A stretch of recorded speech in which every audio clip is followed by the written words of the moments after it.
नमस्कार। मैं आपका मित्र अमरेश और स्वागत है आपका इस YouTube चैनल पर। तो आज हम लोग इस वीडियो को शुरू करने से पहले अल्बर्ट आइंस्टीन का एक छोटे से लाइन को ध्यान में रखते हुए इस वीडियो की शुरुआत करेंगे। और उन्होंने कहा था, जिंदगी साइकिल चलाने की तरह है, बैलेंस बनाए रखने के लिए आपको चलते रहने होगा। अर्थात आप ये कह सकते हैं कि आप यदि किसी भी एग्ज़ाम की तैयारी कर रहे हैं और आपको सफलता अभी तक नहीं मिली है, तो आपको निरंतर प्रयास करते रहना चाहिए। आपको थकना नहीं चाहिए, हारना नहीं चाहिए, और उम्मीद है कि आपको सफलता ज़रूर मिलेगी। तो इन्हीं शब्दों के साथ शुरुआत करते हैं हम आज इस वीडियो का।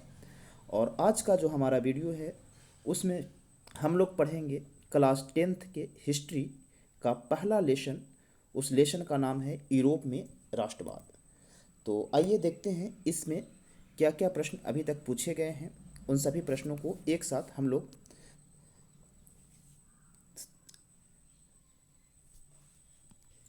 देखते हैं। तो आज का आपका पहला सवाल है कि निम्नलिखित में से कौन जर्मनी का चांसलर था। तो कई बार आपसे डायरेक्ट सवाल पूछा जाता है कि जर्मनी का चांसलर कौन था। तो आपको पता होगा कि जर्मनी का जो चांसलर था उनका नाम था बिस्मार्क। या इस सवाल को उल्टा करके ऐसे भी पूछा जा सकता है कि बिस्मार्क कहाँ के चांसलर थे। तो आप याद रखिएगा कहाँ के, जर्मनी के। चलिए अगला प्रश्न है, कह रहा है कि सेडान के युद्ध में किसकी पराजय हुई थी। सेडान का जो युद्ध हुआ था उसमें पराजय किसकी हुई थी। तो आपको याद होगा कि सेडान का युद्ध जो हुआ था उसमें पराजय हुई थी फ्रांस का। तो सवाल था आपका, सेडान का युद्ध में किसकी पराजय हुई थी। तो उत्तर है क्या, फ्रांस। अगला सवाल आपसे ये पूछ सकता है कि बताइए सेडान का युद्ध कब हुआ था। तो आप याद रखिएगा ये युद्ध जो हुआ था वो 1870 ईस्वी में हुआ था। अब सवाल आपसे ये पूछा जा सकता है कि कब और किनके किनके बीच। तो आप याद रखिएगा 1870। अगर डेट पूछे तो आप याद रखिएगा 1 सितंबर। और ये युद्ध जो हुआ था वो फ्रांस और परसा के बीच हुआ था। चलिए अगले प्रश्न की ओर बढ़ते हैं। अगला प्रश्न है, कह रहा है कि निम्न में किसने अपने देश में अनिवार्य सैन्य सेवा लागू की थी। यानी कि इन जो चार आप ऑप्शन देख रहे हैं, ये चार ऑप्शन में से कौन ऐसे व्यक्ति थे जिन्होंने अपने देश में अनिवार्य सैन्य सेवा लागू कर दिए थे। तो उन व्यक्ति का नाम था बिस्मार्क। अब तो आप याद रखिएगा कि अनिवार्य सैन्य सेवा लागू करने वाले जो महान क्रांतिकारी थे उनका नाम क्या था, बिस्मार्क था। अगला प्रश्न है, 1853-54 में के क्रीमिया युद्ध में कावूर ने किस देश की ओर से युद्ध में सम्मिलित होने की घोषणा की थी। यानी 1853 और 54 में जो क्रीमिया युद्ध हुआ था उसमें काउंट कावूर जो थे वो किस देश की ओर से युद्ध में सम्मिलित होने की घोषणा किए थे। तो इस चार का जो आंसर हो जाएगा वो है फ्रांस। यानी फ्रांस की ओर से उन्होंने युद्ध में शामिल होने की घोषणा किया था। अब अगला प्रश्न है प्रश्न संख्या 5, कह रहा है 1954 का जेनेवा समझौता के क्रियान्वयन को देखभाल हेतु गठित त्रिसदस्यीय अंतर्राष्ट्रीय निगरानी आयोग का सदस्य निम्न में से कौन नहीं था। तो देखिए ये चार देश का नाम दिया हुआ है। तो त्रिस्तरीय है यानी कि त्रिसदस्यीय है, तो 3 सदस्य थे। अब चार में से 3 थे, तो आप अगर याद होगा कि कौन कौन थे तो आप ऑटोमेटिक छांट सकते हैं कि कौन नहीं था। तो इसमें आप ध्यान रखिएगा कि भारत था, कनाडा था, पोलैंड था। आपसे पूछ रहा है कि कौन नहीं था, तो उत्तर हो जाएगा ऑप्शन संख्या डी यानी कि फ्रांस नहीं था। अगला प्रश्न है 6 नंबर, कह रहा है यूनानी स्वतंत्रता संग्राम के दौरान तुर्की के समर्थन में कौन था। यूनानी स्वतंत्रता संग्राम जो हुआ था उसके दौरान तुर्की के समर्थन में कौन सा देश था। तो आप याद रखिएगा कि मिस्र। अगला प्रश्न है, प्रथम जिनेवा कन्वेंशन कब हुआ था। तो इसका आंसर आप याद रखिएगा ये हुआ था 1864 ईस्वी में। फिर अगला प्रश्न है बहुत ही इंपॉर्टेंट प्रश्न जो पूछा गया कई बार आपके एग्जाम में कि इटली का एकीकरण कब पूर्ण हुआ। तो 8 का जो उत्तर हो जाएगा वो हो जाएगा 1871। यानी इटली का एकीकरण जो है वो 1871 ईस्वी में पूर्ण हुई थी। फिर अगला प्रश्न है कि लुई फिलिप किस देश का शासक था। देखिए ये शासक से संबंधित जो आप विश्व इतिहास पढ़िएगा तो बहुत सारा प्रश्न आपके हर एग्जाम में पूछे जाते हैं, तो आप इसको ध्यान रखिएगा कि लुई फिलिप किस देश के शासक थे। तो इसका आंसर हो जाएगा फ्रांस के। कहाँ के शासक थे, फ्रांस। देखिए एक और सवाल बहुत ही महत्वपूर्ण सवाल है, कह रहा है यूरोपियन सभ्यता का पालना किसे कहा जाता है। क्या है, यूरोपीय सभ्यता का पालना किसे कहा जाता है? तो आप इसका आंसर याद रखिएगा कि इस ये कहा जाता है यूनान को। किसको कहा जाता है? यूनान को। फिर अगला प्रश्न है 11 नंबर, कह रहा है कि बोहेमिया निम्न में से किस देश के अधीन था? जो बोहेमिया था वो किसके अधीन था, यानी इस पे किस देश का शासन चल रहा था उस समय?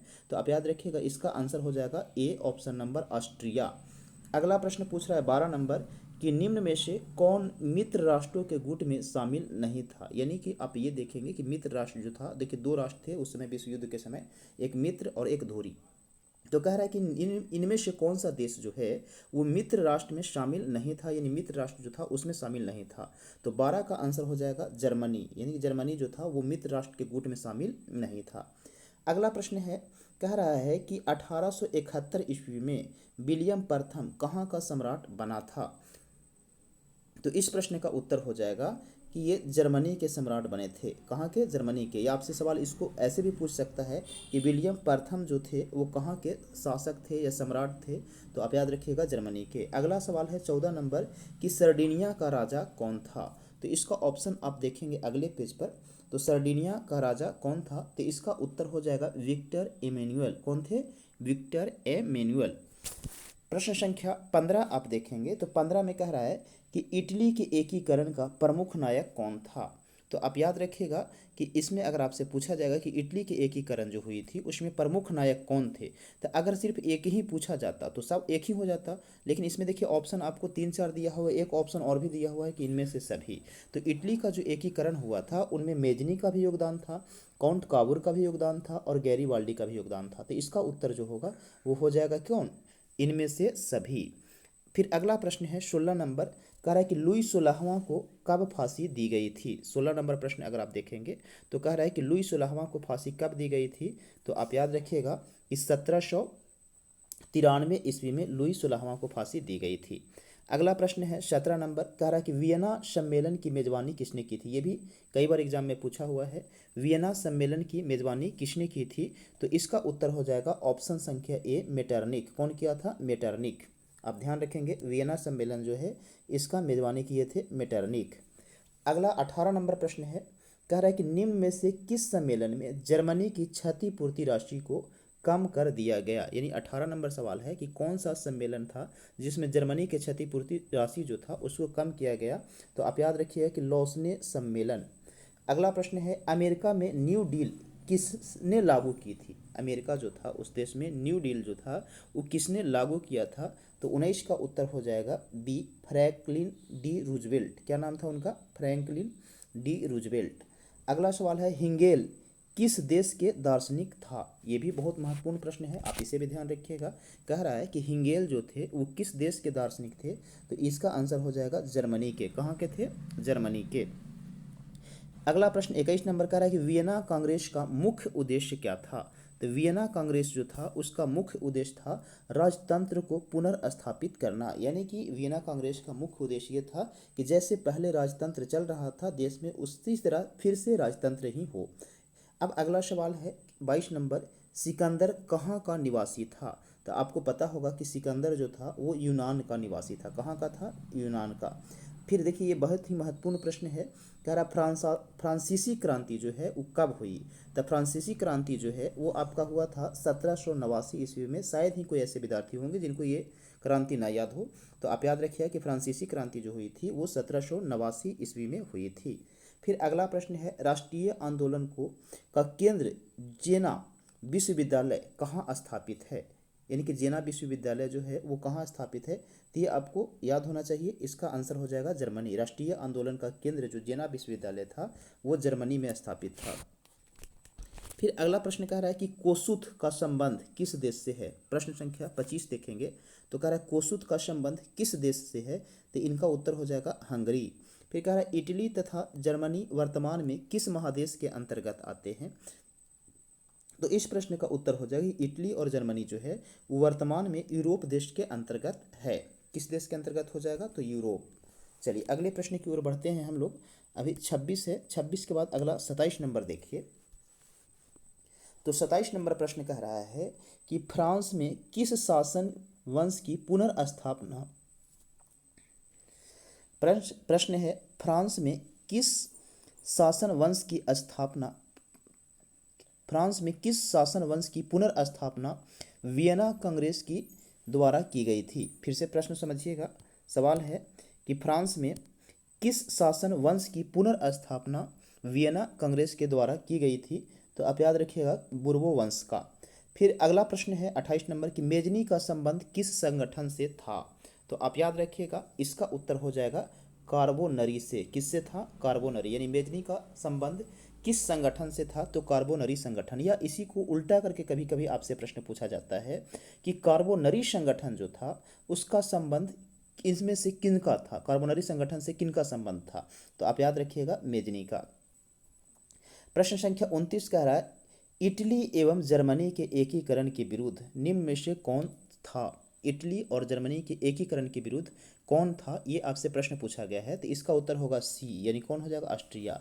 इसका मतलब ये है कि कौन ऐसा देश था जो नहीं चाहता था कि इटली और जर्मनी का एकीकरण हो? तो उसका आंसर ऑस्ट्रिया हो जाएगा।